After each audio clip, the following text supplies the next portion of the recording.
It is no secret that we have trouble branding.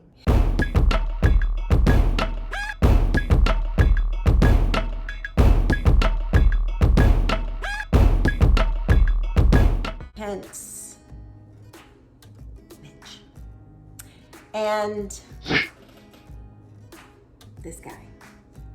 But that doesn't mean that we can't do better. It doesn't mean that we have to go with the status quo and we have to keep doing what we've always done. There's always, room for improvement. So I'm gonna go over 3 ways that you can start to build a better brand, a better political brand for yourself. So number 1, it will be to start early. Once you know you're going to run and you've decided that you're gonna file those papers and you're gonna take on the task of trying to make change locally or in DC, the first thing you want to do is go social. We all know we live in a digital time, we live in a social media time, that's where the people are. As conservatives, the whole world is on social media and on our phones, and many of our constituents are there. Our older constituents, they're not on these platforms as often, but still there is a large group of us who are on social. So we want to make sure that we're giving them content that can help them be relatable to us.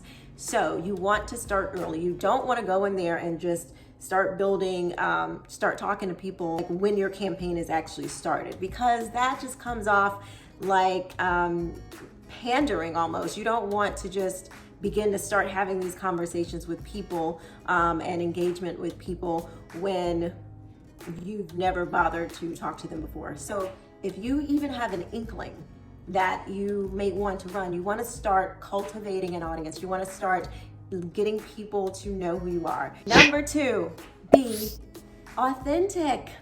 You want to be authentic. You don't want to come off as a fake or a phony, because Lord knows we've had enough of those, and that is not the brand that you want to create. You want to give people you want to give them who you really are. If you're funny, if you are, kind of sarcastic, you gotta give them your personality. Let them know, okay, this is who I am, I may come off like this, but I really, let them know who you are so they don't have to make assumptions about who you are. When you let them know up front who you are, it gives them a closer reading of you. So when you make a tweet, or when they see you on Instagram, or when they see you on Facebook, it's not like foreign to them. They know kind of like who the tone that you're speaking in, for lack of a better word. So you want to set the tone of what people can expect from your brand. So you want to be authentic, be yourself. And that is one of the best ways to get people to show their love and support, because they feel like they know you. Our beloved President Donald Trump was very good at this. He was authentic to a fault almost. He was very authentic, and I think that was one of the things that people really loved about him, that we knew what we were getting, we knew who we were getting. Now, everybody can't be Donald Trump, and I hope that no one else tries to be Donald Trump, because no one can be him but him. However, you can be your authentic self.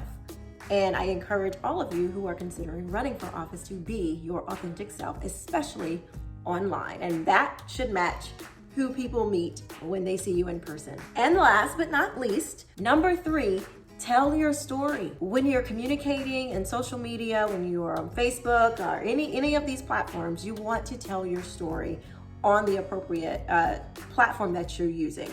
So a lot of times we kind of shy away, as in the political world, the candidates tend to shy away from telling their story. They tell like these really cookie cutter type stories. It just doesn't read well. It just reads too politician-y. I just made up a word. It reads just, like it's scripted. It's not real, they're real stories, but they just don't come off that way. It's about your family, and your family's hurting badly. If you're a middle-class family, you're getting hurt badly right now. So you want to you want to tell your stories, the good and the bad. You want to show and tell those moments that transform your life, to really show people like, hey, I'm a real person. I went through real things, and this is why I am running for office because this is what I went through, and I'm able to make change that way. A good person that comes to mind is Kat Kamick. When I heard her speak, she would always tell her story about how Obamacare really debilitated her family, you know. And when she told the story, it was just it wasn't one of those, well, you know, at the kitchen table, Ma and Pa used to, you know, worry about where the money was gonna be. It wasn't like that. It was real. It was a real account of her life, and you could feel that it was real when you heard her tell the story. Those are some quick branding tips that you can do right now. You can start doing this today. These are actionable tips that you can start right now if you are planning on running for office to build your brand, because believe me, you need one. So if you found this content helpful or valuable, please comment, like, share, and subscribe. Thanks for watching.